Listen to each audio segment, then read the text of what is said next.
This video will be a part of my astrocartography series slash playlist. So if you haven't had a chance to check that out, then be sure to check that out right after this video. Now, if you're new here, my name is Faith. I'm an astrologer. I specialize in astrocartography as well as money readings. Welcome to my channel. Since you're here, I have a few resources for you. So first, be sure to download my free astrocartography guide.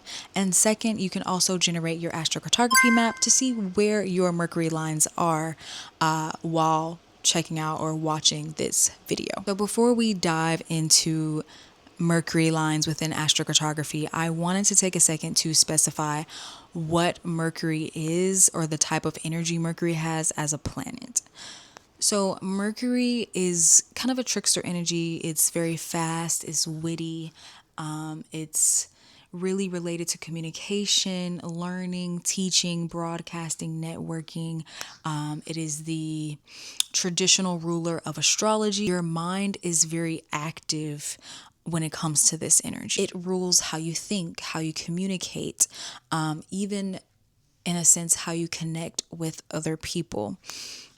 This could be sometimes your sales approach or even just your messaging. In mythology, Mercury would be known, or in Greek mythology, Mercury would be equivalent to Hermes. So it's the messenger of the gods, going in between worlds, fast, quick-witted, not really, there are no boundaries, okay? And most of us are kind of familiar with Mercury, at least, even if you're not into astrology, you may know the notion of Hermes, or at least Mercury retrograde. Mercury rules the signs Gemini and Virgo. And if you know any Geminis or Virgos, then you know that these people are free thinkers. They are people who are usually really smart, or very, very analytical. Analytics is another thing that Mercury would rule. So as we explore Mercury from an astrocartography lens, I highly recommend that you check the dignity of your Mercury placement, as well as the aspects to your Mercury.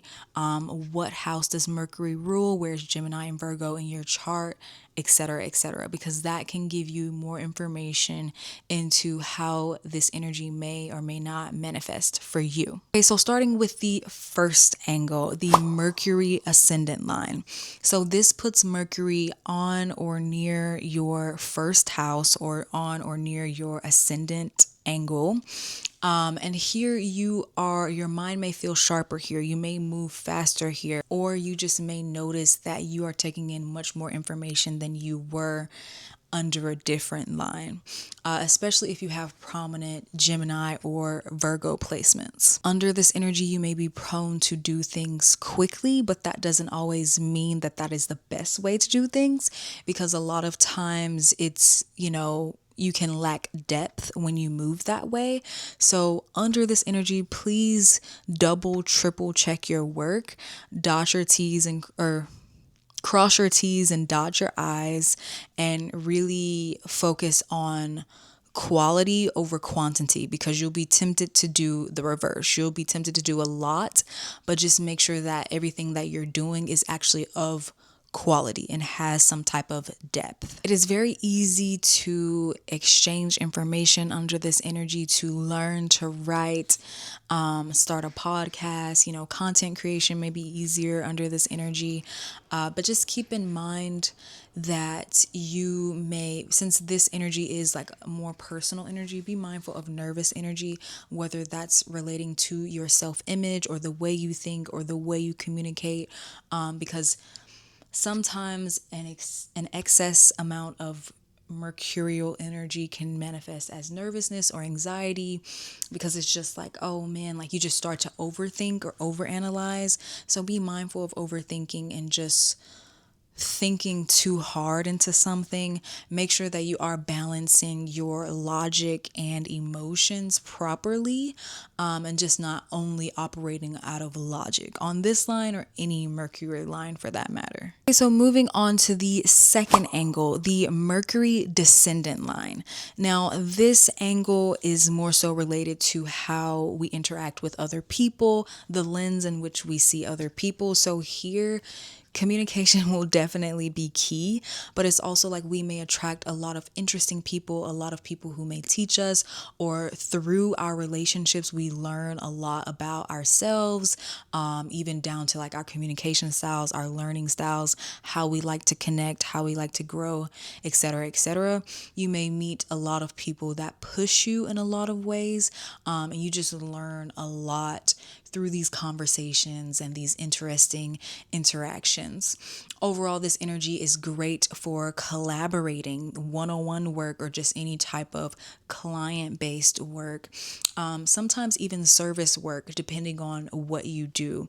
But definitely if you're collaborating for any type of writing, podcasts, if you're going to school, or, group projects, or group business venture, or anything like that, this energy can be very, very beneficial, because under this line there is this sense of, or heightened sense of, collaboration under this energy. But as I hinted at before with the Mercury Ascendant line, you want to make sure that you are still maintaining some type of depth or good quality within your relationships, because you can attract a lot of interesting people, but if you're only connecting on a logic based level, or like a logical level, it's not, that relationship may not always last for the long haul, especially if you're more of an emotional person, or if you need more emotional connections. This energy could feel almost cold in a lot of ways, because it's like you're connecting with people just very contractual, matter of factly, things like that.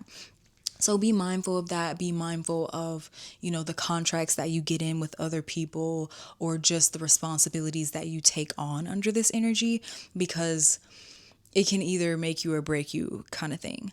Miscommunication is also something that can be common as far as cons with this line. So make sure you kind of pay attention to how you say things. Remember, it's not always what we say. Sometimes it's how we say it.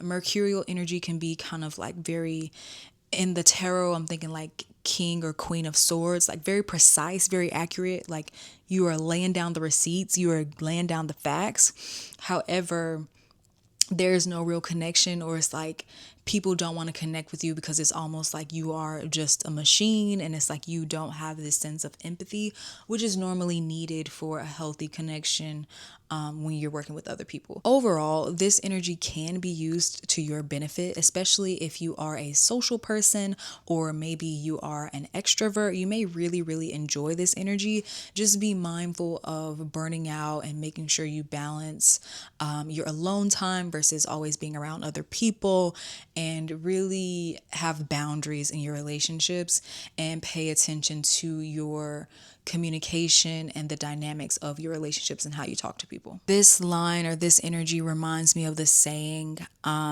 listen to understand, not listen to. This energy for this line reminds me of the saying, listen to understand instead of listening to respond. That would be a golden nugget under this energy. All right, now moving on to the third angle, the Mercury IC line. Now, this line is related to our inner world, our inner foundation, our private life, our home, etc., etc. So when Mercury is near this angle or on this line, you will have this enhanced inner dialogue, or you just have this enhanced mental stimulation. So be mindful of your thoughts. Notice the mental patterns that come up under this energy, especially if you relocate here. This is really important for you to notice how you've been talking to yourself. Positive self-talk is going to be very, very important under this energy, but this energy is great to work with if you are wanting to be the observer, because your mind will be moving pretty fast.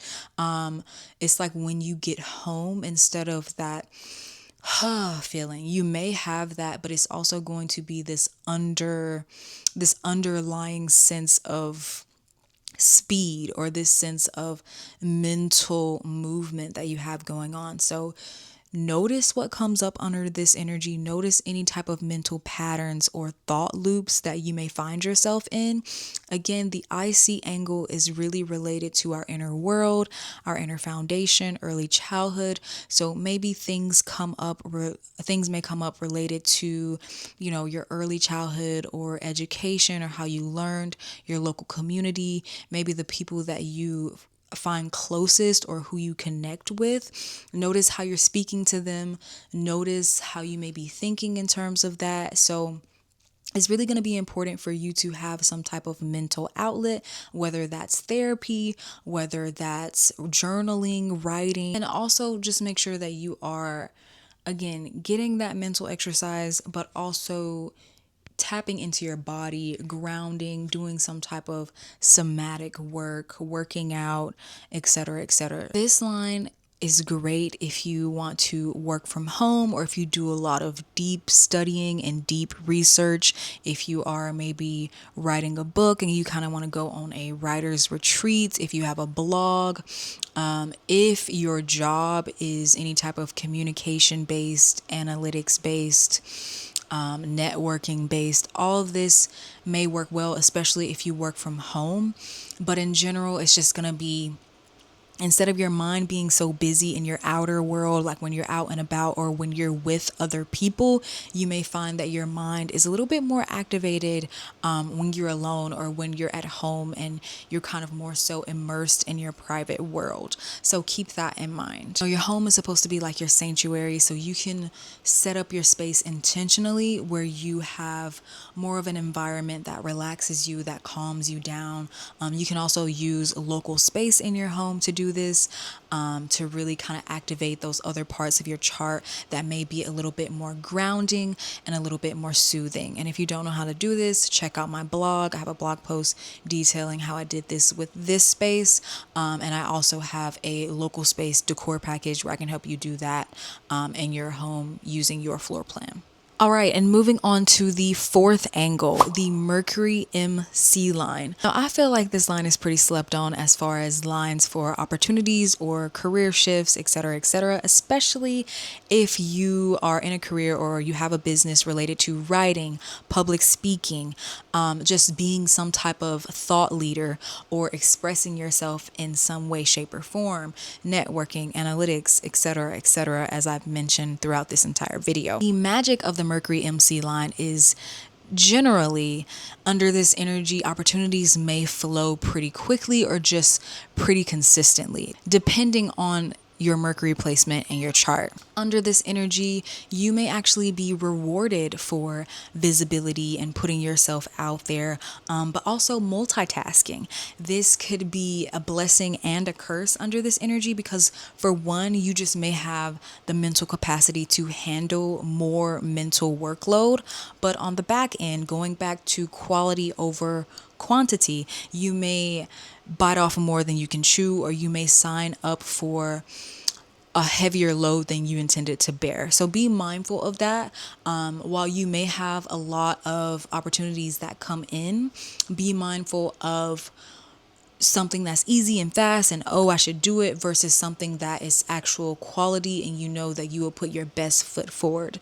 Just because you can doesn't always mean that you should. If you are looking for success under this energy, then make sure that you embrace being adaptable over more so stubbornness or stagnant, or just wanting to kind of do the same thing. Under this energy, that may not necessarily work. Mercury really does reward versatility and adaptability. So be willing to pivot, be willing to shift. Do not lead with perfection. That is often a trap under this energy. It doesn't have to be perfect, just start. I still recommend quality over quantity, so don't try to do something that you absolutely have no idea how to do. But what I am saying is, don't try to have the perfect vision mapped out, because under this energy, you usually get further when you are willing to shift and make quick changes on the fly. All right, guys, so that concludes the 4 lines for Mercury concerning astrocartography. The main thing that I want you guys to take away is quality over quantity. Mercury reminds us that life is a conversation, life is about flow and adaptability, and sometimes we tend to rush through things. So sometimes it's a lived learning lesson for us to slow down and really enjoy the moment and kind of get out of our heads. Though under this energy or under locations under these lines, it may not always feel as light and peachy as I'm describing. Like, you may have to go through some experiences that inevitably teach you to get out of your head and more into your body or more into the moment. So keep that in mind. Pay attention to what's near your Mercury sign in your chart, as well as what's across, or again, what is aspecting in general. What is aspecting Mercury within your chart? What does Mercury rule? Etc., etc. And that's going to give you more insight into how this energy may or may not manifest for you. Now, if you have no idea how to pull your chart, I have all of that information on my blog, or like I said, in my free astrocartography guide. You can download that. I'll link that in the description below. I'll also link the corresponding Mercury blog to this video. You can visit my website to generate your astrocartography map under the maps feature. And then lastly, of course, I do offer personal one-on-one readings where we can really dive into your map together. And bonus, if you are a DIY girly and you prefer to do this on your own, cool, I got you. I also have a Foundations of Astromapping course that you can enroll in at any time, and that will allow you to really understand how to interpret your own map without having to consult an astrologer. So that is a wrap on today's video. Let me know in the comments below, have you visited or have you lived on any of your Mercury lines? What was the experience like for you? And until then, make sure you subscribe, check out the astrocartography playlist, and share this video with a friend.